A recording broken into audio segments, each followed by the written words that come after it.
So finally আমি ফিরে এসেছি।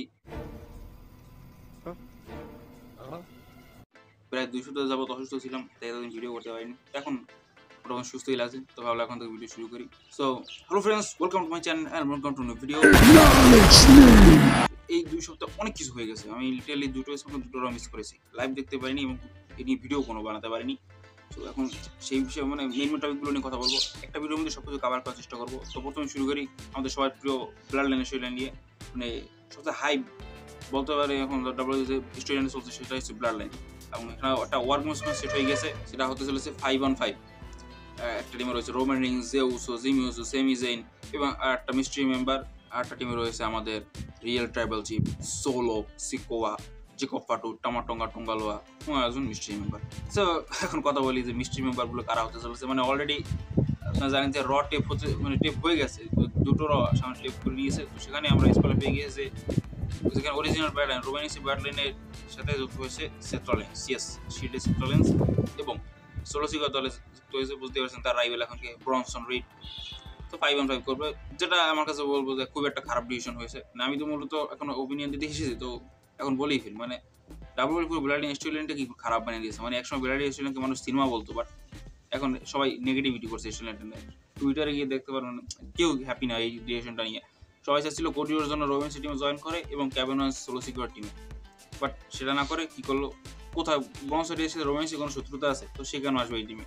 সে চলেন না বানাচ্ছে, সে একটা পয়েন্ট খালি হয়। বাট কোডিওর ক্যাবিনের সাথে কোডিওর সাথে সোলো সিকিউর শত্রুতা আছে, রোম্যান্সের একটা রাইভালরি আছে, আবার ক্যাবিনের সাথে সেম রোম্যান্সের একটা শত্রুতা আছে, তাই ইউজার জয়েন করবে। বাট এখানে ব্রনসের কোনো লজিকই খাটে না। বাট ডাব্লিউডি এখন তাদের মন চাইতে করছে, যদি কোনো পার্টনার হতো না তাহলে খুব ভালো হতো। মানে খুবই মানে আনহ্যাপি ভাই এটা হওয়ার জন্য, একটু মানে খুশি হয়নি। এসে বরং 4-on-4 করলে ভালো হতো। এনএক্সটি 4-on-4 হয়নি, 5-on-5 করার এখন কথা আছে, কেউ কি বলছে 5-on-5 করতেই হবে, তেমন তো কোনো নিয়ম নাই। 4-on-4 করলে হতো, 3-on-3 হয়েছে এনএক্সটি। এই দরকার ছিল না শুধু শুধু। মানে আমরা দেখতে পাই যে রতে শুরুতেই তারা খোঁজা শুরু করে, সেমিজেন চাই সেত্রান্সের কাছে, জেউস চাই রেমিস্ট্রির কাছে, ব্রন ব্রেকার কাছে চাই জিমি উসো, পুরো রতে একটা সুস্টার কাছে রোজের থেকে কোনো দরকার আসলে শুধু কোটির গাড়ি দই জিতে না। এখন যাই না, রেস্টুরেন্টে খারাপ হয়ে গেছে। রোম্যান্স বুঝতে পারতেছি না কি মানে কি রিয়াকশনটা দেবো। রোম্যান্স ফেস হিসেবে ভালো লাগতেছে না, বুঝে সবাই কথা মতন উঠে বসতে আছে। যে ওসো এখন রোম্যান্স পরে পরে দম কয়, চলে যাও চলে যাও। জিমো ওসো হ্যাঁ কিছু না, সেমি ঠিক আছে, বাট আগে সে রোম্যান্স না ফিলটা পাচ্ছি না। ট্রাই বলছে ট্রাইবল এখন রোম্যান্সের নর্মাল সুপারস্টারই মনে হইতেছে। সে পুরো বিগ ডগও না, ট্রাইবলসও না, মাঝামাঝি পর্যায়ে এখন রয়েছে। জানি না এটা কতদিন চলবে। এখন টেবিলস পুরো রেস্টুরেন্ট খারাপ করে দিয়েছে, আরো ভালো করতে পারতো। ভিন্স বুকার কিভাবে বুক করেছিল 2022 সালে ওয়ার্গেন্স ম্যাচটা, সবাই তো মনে আছে। তারপর এখন 24 সালে ম্যাচটা কোনো এখন হাইপ পাচ্ছি না। যাই না ডিসেম্বর মাসে 1 তারিখে, মানে ধরতে পারি 15 দিনই হয়ে তাহলে হয়েছে। তো আর দুটো স্মার্টফোন দুটো পাবো, সেখানে কি স্টোরি বিল্ড করবে হামরি। তার মধ্যে দুটোরাই টেপ হয়ে গিয়েছে অলরেডি, স্মার্টফোন টেপ করবে কিনা জানি না, বুঝতে পারছি না। পুরো মানে স্টোরিটাই খারাপ করে দিয়েছে। আমার ইন্টারেস্টই হারিয়ে যখন শুনছি যে ব্রনসন অ্যাড হবে। কারণ সবাই চাচ্ছিল কোডিউসার ক্যামেরন ওয়েন্স, তো ডাব্লিউডব্লিউ পুরো খেলাটাই ঘুরিয়ে দিল। বুঝতে পারো রক আসলো, যদি রক আসবে না সার্ভাইভ ভিতরে কোনোদিন ভাই রকটা আশা করি না, এটা একদম ভুল হয়ে যাবে। রেন্ডি হলো ভালো, তো রেন্ডি যা হওয়ার হয়ে গেছে, তো এটা বাদ দিই। এবং বলি আটটা স্টোরিলাইন নিয়ে, যেটা নিয়ে আমার খুব ভালো লাগছে সেটা হচ্ছে ক্যারিয়ন ক্রস, যে টিম যেটা মিস হয়েছে তার সাথে ওয়েট 6 বাই এই স্টোরিলাইনটা প্রথম দিকে কেউ ক্যারি করতো না, রিয়েলি কোনো এক্সাইটেড ছিলাম না। সেখান থেকে এখন আমি হেভি এক্সাইটেড ভাই। এদের মধ্যে ওয়ার গেমস ম্যাচ হওয়া উচিত। 5-on-5 হতো, 4-on-4 পুরো জমে কি ভাই এই রতে যা দেখিয়েছে। এর আগে থেকে 2-3টা রতে স্টুডেন্ট যেভাবে তারা উন্নত করছে ভাই, অস্থির আছে। মানে মিস হিলটন হিল হয় আবার হিলটন করছে, ঠিক আছে। এই রতে তো আমরা দেখি পুরো মিস পুরো ভালো হয়ে গেছে, ওয়ার্ড 6 তাকে ভালো বানিয়ে দিয়েছে, ফিরে এসেছে, এখন সে চলে যাবে এইসবের মধ্যে নাই। আর ভাই সে আবার টান করে দিয়েছে, স্টেজে থেকে আবার অ্যাটাক করে দিয়েছে। এই প্রথম ওয়ার্ড 6 এত মারা মেরেছে, একদিকে দেখে ভালোই লেগেছে যে ক্যারেন্ট ক্রসের টিমটা একটু লাইমলাইট পাচ্ছে। দেখি তার মধ্যে কিরকম ম্যাচ হয়, 8-man tag team, 5-on-5 elimination একটা ম্যাচ। এই সার্ভিসের ম্যাচ তো হলে ভালো হইতো ভাই, আমি চাই, মন থেকে চাই তাদের মধ্যে ম্যাচ হোক, বড় লাইমলাইট পেয়ে ভিতরে তারা ম্যাচ পায়। মানে এই পর্যন্ত কেউ পেয়ে ভিতরে কোনো ভালো ম্যাচ পায়নি এই দুটো ফ্যাকশনের মধ্যেই।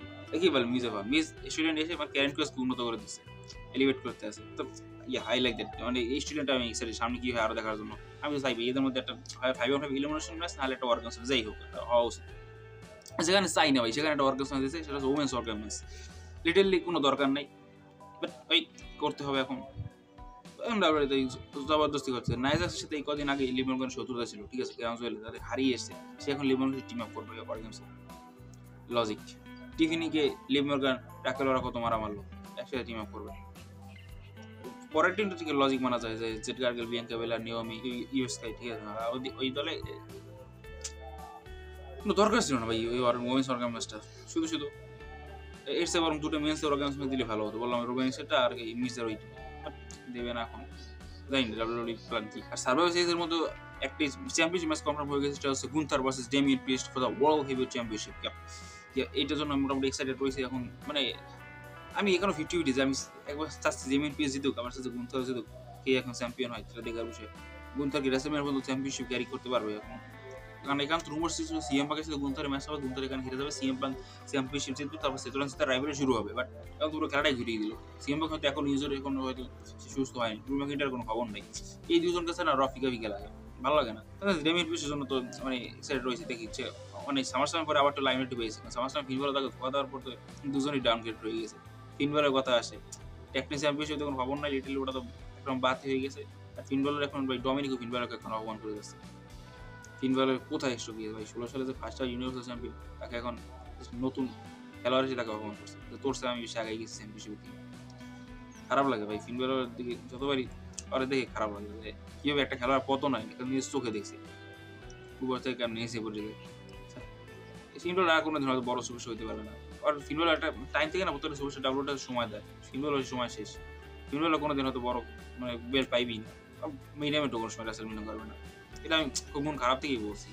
যদি বাই চান্স হয় কোনোদিন, মনে হয় না হইবে, 99% হওয়ার চান্স নাই, ঠিক আছে। আর এই সেম কথা আমি 22 সালে বলছিলাম একটা ভিডিওতে। তো সেখান থেকে এখন পর্যন্ত কি এটাই একটা মিড ক্লাস চ্যাম্পিয়নশিপও পায়নি, এই ট্যাগ টিম মেমোদি করে রয়েছে। জাজমেন্ট ব্রেকআপ হয়তো হতেও পারে, ফিনবেলার আজকে ডমিনিকের সাথে ট্রিলোকে মারামারি করে টিস করছে তারা, দেখি কি হয়। কারণ ডাব্লিউতে এখন হয়তো অনেকগুলো ব্রেকআপ পেন্ডিং রয়েছে। নিউডের ব্রেকআপ হবে রতে, এই তাদের অ্যানিভার্সারি হবে, সেখানে কে হিলটানটা করে, কবি করে না এক্সিবিয়ার করে, মোস্ট প্রবাবলি এক্সিবিয়ারই করবে হিলটানটা, দেখি কে করে। আমি এক্সাইটেড রয়েছি হিলটানের জন্য। স্ট্যান্ডার্ড একটা রয়েছে টিম, এই ওয়াশিংটন সিটি গেছিল না, সেখানেও তার মধ্যে টিস হচ্ছে, তার মধ্যে কেউ একটা হিলটান করবে, কিন্তু সোনারা করবে, ওখানে ব্রেকআপ হয়ে যাবে। তারপর ডিওয়াই জনি গার্গানো, টমাস চাম্পা, সেখানেও ব্রেকআপ হবে, টমাস চাম্পা হিলটান করবে। অনেকগুলো ভাই হিলটান রয়েছে, মানে ডাব্লিউডাব্লিউ এখন হিলটান করে পরপর অনেকগুলো রেসলম্যানিয়া সবার মধ্যে ম্যাচ হবে না, ট্যাগ টিম এতগুলো ভেঙে দিল, নতুন ট্যাগ টিম তো এখন থেকে ডাব্লিউডাব্লিউতে আসছে না, এর থেকে হয়তো আনবে। এক্সাইটেড তো রয়েছে, দেখি। ইউএস চ্যাম্পিয়নশিপ, ওকে, ওমেন্স ইউএস চ্যাম্পিয়নশিপ আবার ডাব্লিউডাব্লিউ অ্যানাউন্স করেছে ভাই। মানে এখন যত খারাপ জিনিস সব কি একসাথে করতে হবে, এটা কোনো দরকারই ছিল না। এই ওমেন্স ইউএস চ্যাম্পিয়নশিপ আছে, ওমেন্সের রস্টারই কয়জন আছে, কোথায় মেন্স কতগুলো খেলোয়াড়, দরকার নেই ভাই। শুধু শুধু একটা চ্যাম্পিয়নশিপ আছে, আর তাও কি কোনো ডিজাইন একটু এফোর্ট দিয়ে নেই, খালি কালারটা মালটাই হোয়াইট করে দিয়েছে। এই না এখন ইন্টারকন্টিনেন্টাল অ্যানাউন্স করবে, হয়তো এখন করবে না, কদিন পরে করবে, রেসপন্স যাচ্ছে ডাব্লিউডাব্লিউ। ডিটেইলি আমি বলি এটা ফ্লপ ভাই। যেমন ওমেন্স ট্যাগ টিম চ্যাম্পিয়নশিপটা ফ্লপ হয়েছে, এটা হঠাৎ ফ্লপ হবে, দরকার নেই। ওমেন্স ওয়ার্ল্ড চ্যাম্পিয়নশিপ এখন ভালো করে তার রেস্টুরেন্টে এখন কেউ চলতে আসে না, কেউ ইন্টারেস্টেড না, সেখানে আবার মিডকেট চ্যাম্পিয়নশিপ নিয়ে এসেছে। এই ছিল ভিডিও।